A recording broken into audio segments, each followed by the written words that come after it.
राधे कृष्णा दोस्तों। तो चलिए शुरू करते हैं हम आज की कहानी।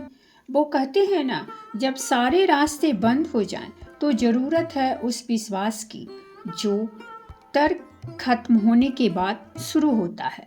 तो दोस्तों, आज की कहानी एक ऐसी घटना है जो जीवन की कड़वी सच्चाइयों, इंसानी संघर्ष और उस अदृश्य शक्ति के एहसास पर आधारित है जिसे हम हनुमान जी कहते हैं। यह कोई जादुई लोक की कथा नहीं है, बल्कि आज के दौर की एक आम इंसान के साथ घटी ऐसी घटना है जो तर्क की सारी सीमाओं को तोड़ देती है। इसे अंत तक जरूर सुनिएगा। यह आपके भीतर विश्वास की एक नई लौ जला देगी। मुंबई की उमस भरी गर्मी और ट्रैफिक के शोर के बीच लीलावती अस्पताल के आईसीयू के बाहर खड़ा 34 वर्षीय आर्यमन अपनी जिंदगी के सबसे बुरे दौर से गुजर रहा था। कांच की दीवार के उस पार उसका 6 साल का बेटा अंश वेंटिलेटर पर था। डॉक्टरों ने उसे अक्यूट लीवर फेलियर बताया था। 48 घंटे, डॉक्टरों ने बस इतना ही वक्त दिया था। अगर 48 घंटों में लीवर डोनर नहीं मिला और ट्रांसप्लांट नहीं हुआ तो अंश का बचना नामुमकिन था। आर्यमन एक सेल्फ मेड बिजनेसमैन था। उसने अपनी जिंदगी में हर चीज लड़कर हासिल की थी। वह भगवान को मानता तो था, लेकिन उसका मानना था कि भगवान उसी की मदद करते हैं जो अपनी मदद खुद करता है। लेकिन आज उसका पैसा, उसका रुतबा और उसकी पहचान सब धरे के धरे रह गए थे। उसकी पत्नी स्नेहा मंदिर के कोने में बैठी लगातार हनुमान चालीसा का पाठ कर रही थी। स्नेहा की भक्ति अटूट थी। आर्यमन को कभी कभी इस पर खींच होती थी। उसे लगता था कि मंत्र पढ़ने से मेडिकल रिपोर्ट नहीं बदलती। तभी आर्यमन का फोन बजा। उसके एक पुराने मित्र डॉक्टर कामत का फोन था, जो पुणे के एक बड़े अस्पताल में सर्जन थे। आर्यमन एक उम्मीद है। डॉक्टर कामत की आवाज़ में हड़बड़ाहट थी। नासिक के पास त्र्यंबकेश्वर के एक छोटे से गांव में एक एक्सीडेंट केस आया है। ब्रेन डेड पेशेंट है। ब्लड ग्रुप अंश से मैच कर रहा है। परिवार वाले अंगदान के लिए तैयार हो सकते हैं, लेकिन तुम्हें खुद वहां जाना होगा। पेपर वर्क और लीगल परमिशन के लिए परिवार से मिलना होगा, और यह सब अगले 8 घंटों के अंदर होना चाहिए, वरना वे बॉडी को अंतिम संस्कार के लिए ले जाएंगे। 8 घंटे। मुंबई से नासिक का रास्ता वैसे तो 4-5 घंटे का है, लेकिन यह जुलाई का महीना था। भारी बारिश ने मुंबई और नासिक के बीच के रास्तों को नर्क बना दिया था। मौसम विभाग ने रेड अलर्ट जारी किया था। आर्यमन ने फोन काटा और मन में कहा, मैं जाऊंगा। स्नेहा उसके पास दौड़ी आई। क्या हुआ? उसने स्नेहा से कहा, एक डोनर मिल सकता है, मुझे नासिक जाना होगा। आर्यमन ने अपनी कार की चाबी उठाई। स्नेहा ने डरते हुए कहा, इस बारिश में? रेड अलर्ट है आर्यमन, रास्ते बंद हैं। मेरे पास कोई विकल्प नहीं है स्नेहा। मैं यहाँ बैठकर अपने बेटे को मरते हुए नहीं देख सकता। आर्यमन की आंखों में आंसू और गुस्सा दोनों थे। जाते जाते स्नेहा ने अपने पर्स से हनुमान जी का एक छोटा सा लॉकेट निकाला और आर्यमन की हथेली पर रख दिया। इसे रख लो, वह रक्षा करेंगे। आर्यमन ने बहस करने का वक्त नहीं समझा। उसने लॉकेट को जेब में डाला और पार्किंग की तरफ दौड़ पड़ा। उसे नहीं पता था कि यह सफर उसकी जिंदगी और उसकी सोच को हमेशा के लिए बदलने वाला है। शाम के 6 बज चुके थे जब आर्यमन ने अपनी एसयूवी मुंबई नासिक हाईवे पर दौड़ा दी। बारिश इतनी तेज थी कि वाइपर भी पानी साफ नहीं कर पा रहे थे। ऐसा लग रहा था जैसे आसमान फट पड़ा हो। ठाणे पार करते करते अंधेरा छा गया था। रेडियो पर लगातार चेतावनियां आ रही थी।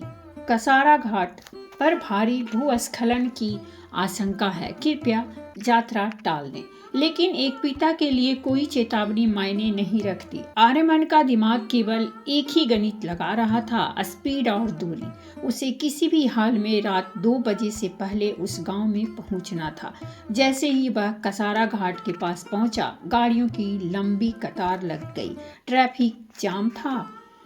पता चला कि आगे एक बड़ा कंटेनर पलट गया है। आर्यमन का दिल बैठ गया। यहाँ फंसने का मतलब था घंटों की देरी, और देरी का मतलब था अंश की मौत। उसने गूगल मैप्स खोला। एक वैकल्पिक रास्ता दिख रहा था जो इगतपुरी के जंगलों और छोटे गांवों से होकर गुजरता था। यह रास्ता कच्चा था और खतरनाक भी, लेकिन वह उसे ट्रैफिक से बचा सकता था। बिना एक पल सोचे आर्यमन ने स्टीयरिंग घुमाई और मुख्य हाईवे छोड़कर उस अंधेरे सुनसान रास्ते पर गाड़ी उतार दी। शुरुआत के 20 किलोमीटर ठीक रहे, लेकिन जैसे जैसे वह जंगल के अंदर गया, सड़क गायब होने लगी और कीचड़ बढ़ने लगा। चारों तरफ घना जंगल, तूफानी हवाओं से झूलते पेड़ और घुप अंधेरा। मोबाइल का नेटवर्क भी आता जाता हो रहा था। अचानक एक जोर का झटका लगा। धड़ाम! कार एक बड़े गड्ढे में गिरी और इंजन बंद हो गया। आर्यमन ने चाबी घुमाई, खरखर की आवाज हुई और इंजन ने स्टार्ट होने से मना कर दिया। नहीं नहीं, अभी नहीं। आर्यमन ने स्टीयरिंग पर हाथ पटका। वह बाहर निकला। बारिश की बूंदें गोलियों की तरह चुभ रही थी। उसने बोनट खोलकर देखा, इंजन से धुआं निकल रहा था। रेडिएटर फट गया था शायद, या फिर पानी अंदर चला गया था। उसे मैकेनिक्स का ज़्यादा ज्ञान नहीं था। उसने फ़ोन चेक किया, नो सर्विस। घड़ी देखी, रात के 9 बज रहे थे। वह जंगल के बीचों बीच फंसा था, न आगे जाने का रास्ता न पीछे जाने का। दूर दूर तक कोई रोशनी नहीं थी, केवल बारिश का शोर और जंगली जानवरों का डर। हताशा ने उसे घेर लिया। वह कार के अंदर वापस बैठा और जोर से चिल्लाया। उसका आत्मविश्वास, उसका पैसा, उसकी प्लानिंग सब फेल हो चुका था। उसे अपनी आंखों के सामने अंश का चेहरा दिखाई देने लगा। सॉरी बेटा, पापा हार गए। और वह रो पड़ा। तभी कार की खिड़की पर किसी ने खटखटाया। आर्यमन उछल पड़ा। इस वीराने में कौन हो सकता है? क्या कोई डकैत है? उसने डरते डरते हुए कांच थोड़ा सा नीचे किया।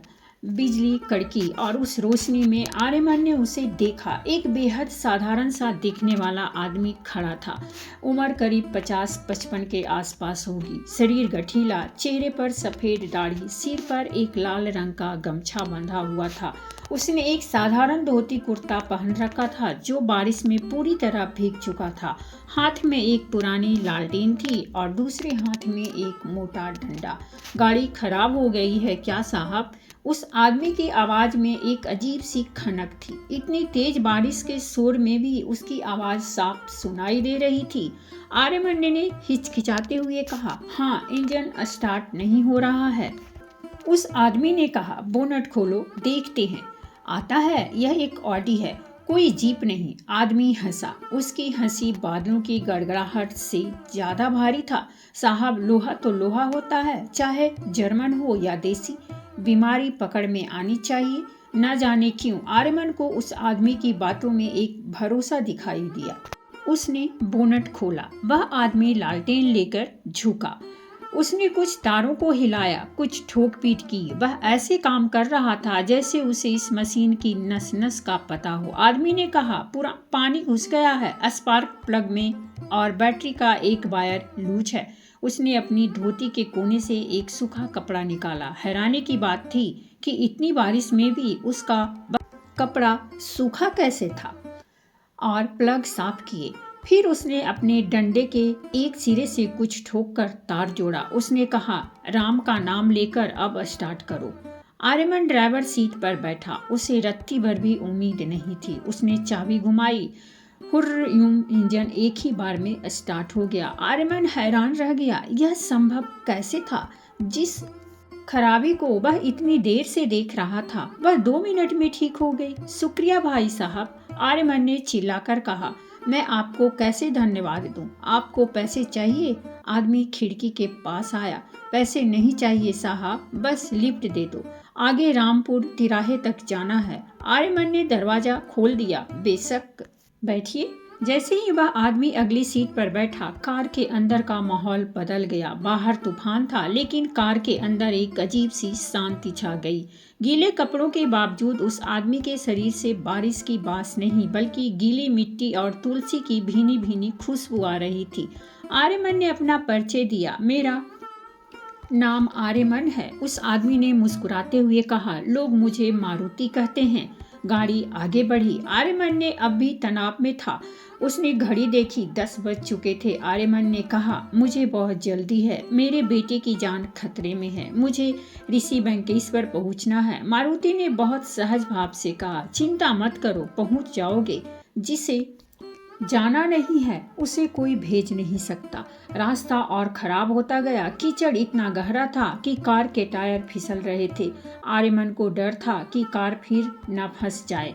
अचानक सामने एक विशाल पेड़ सड़क पर गिरा हुआ मिला। रास्ता पूरी तरह ब्लॉक था। हे भगवान, आर्यमन ने ब्रेक मारा। अब क्या होगा? यह पेड़ हटाने के लिए क्रेन चाहिए, रास्ता बंद है। आर्यमन का धैर्य टूट गया। वह स्टीयरिंग पर सिर रखकर रोने लगा। सब खत्म, मैं नहीं पहुंच पाऊंगा। मारुति ने आर्यमन के कंधे पर हाथ रखा। उसका हाथ बहुत भारी और बहुत गर्म था। उस स्पर्श में एक करंट सा था जिसने आर्यमन के डिप्रेशन को एक पल के लिए शांत कर दिया। साहब, रास्ता कभी बंद नहीं होता, बस नजर बदलनी पड़ती है, मारुति ने कहा। गाड़ी पैक करो। 100 मीटर पीछे एक कच्ची पगडंडी दाईं तरफ जाती है। आर्यमन ने झुंझलाते हुए कहा, मैंने देखा था, वहाँ कोई रास्ता नहीं था, सिर्फ झाड़ियाँ थी, भरोसा रखो। मारुति की आवाज में एक आदेश था। न चाहते हुए भी आर्यमन ने गाड़ी बैक की और सचमुच झाड़ियों के बीच एक बहुत संकरा रास्ता था जो पहले उसे दिखाई नहीं दिया था। यह तो पगडंडी है, गाड़ी नहीं जाएगी, आर्यमन ने कहा। जाएगी, बस पहिया मत रोकना, मारुति ने कहा। आर्यमन ने गाड़ी उतार दी। वह रास्ता बेहद खतरनाक था। एक तरफ पहाड़, दूसरी तरफ खाई, अंधेरा इतना कि हेडलाइट की रोशनी भी कम पड़ रही थी। लेकिन मारुति लगातार निर्देश दे रहा था, थोड़ा बाएं, अब सीधा, डरो मत, जाने दो। एक अजीब बात हो रही थी। कीचड़ और पत्थरों वाला रास्ता होने के बावजूद कार को झटके नहीं लग रहे थे। ऐसा लग रहा था जैसे कोई अदृश्य शक्ति कार को नीचे से संभाले हुए है। आर्यमन गाड़ी चला रहा था, लेकिन उसे महसूस हो रहा था कि कंट्रोल उसके हाथ में नहीं है। रास्ते में आर्यमन ने अपनी कहानी बताई, अंश की बीमारी, अपना घमंड, अपनी बेबसी। मारुति चुपचाप सुनता रहा। बीच बीच में वो बस इतना कहता, कष्ट ही मनुष्य को जोड़ता है साहब। जब सब दरवाजे बंद हो जाते हैं तभी ऊपर वाला अपनी खिड़की खोलता है। आप क्या करते हैं मारुति काका? आर्यमन ने पूछा। मैं बस अपने मालिक की सेवा करता हूँ। जहाँ वो भेज देते हैं चला जाता हूँ, कभी किसी की गाड़ी बनवाने, कभी किसी को रास्ता दिखाने, उसने हंसते हुए कहा। करीब 1 घंटे के बाद जंगल खत्म हुआ और वे एक पक्की सड़क पर आ गए। यह कौन सी जगह है? आर्यमन ने जीपीएस देखा। वह हैरान रह गया। जीपीएस बता रहा था कि वे घोटी के पास हैं। जंगल के रास्ते ने उनका 40 किलोमीटर का सफर और 2 घंटे का समय बचा दिया था। अब नासिक केवल 45 मिनट दूर था। यह चमत्कार है, आर्यमन बुदबुदाया। मारुति ने कहा, चमत्कार नहीं, कृपा है, बस यहाँ रोक दो, मेरा स्टॉप आ गया। आर्यमन ने कहा, यहाँ तो कुछ भी नहीं है, अंधेरा है।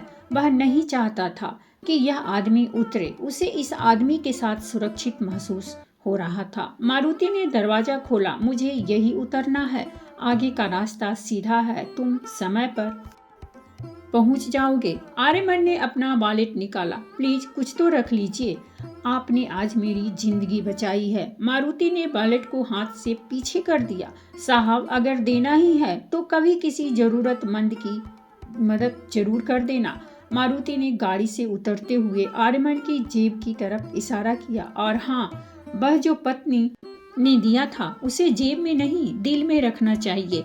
आर्यमन सन्न रह गया। उसने तो स्नेहा का दिया हनुमान लॉकेट जेब में डाल रखा था और मारुति को इसके बारे में बताया भी नहीं था। इसे कैसे पता चला?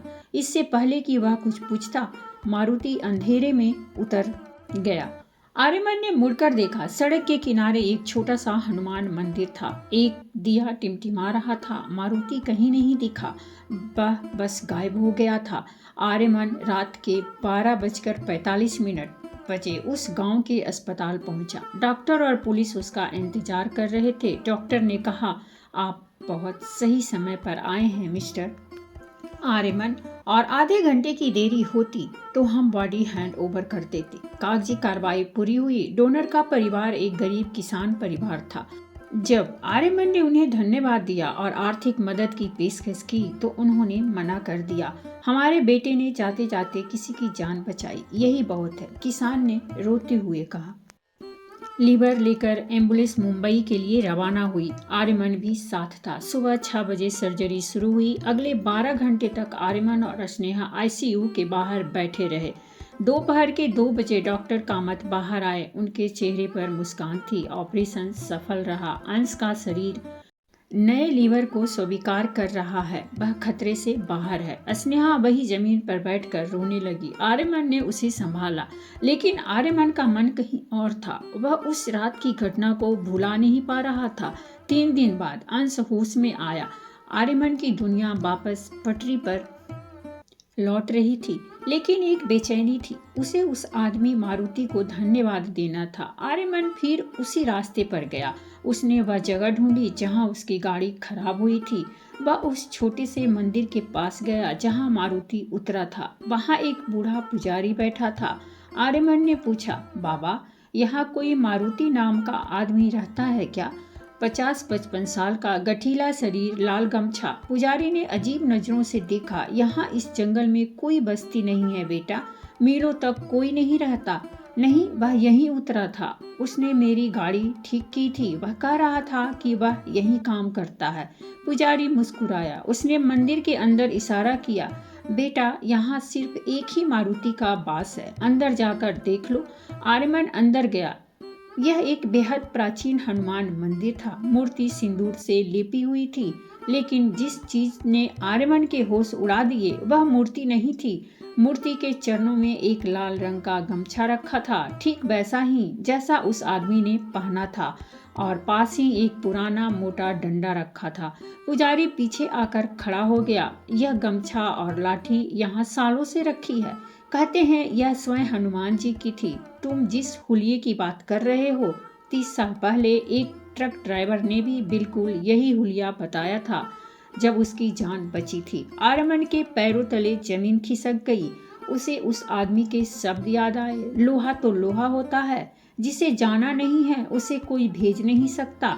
राम का नाम लेकर स्टार्ट करो, और सबसे बड़ी बात, उस का नाम मारुति था। आर्यमन की आंखों से आंसू बहने लगे। यह डर के आंसू नहीं थे, यह कृतज्ञता के आंसू थे। वह तर्क खोजने आया था, लेकिन उसे एक सत्य मिल गया था। वह जिसे एक मैकेनिक समझ रहा था, वो दुनिया का सबसे बड़ा रक्षक था।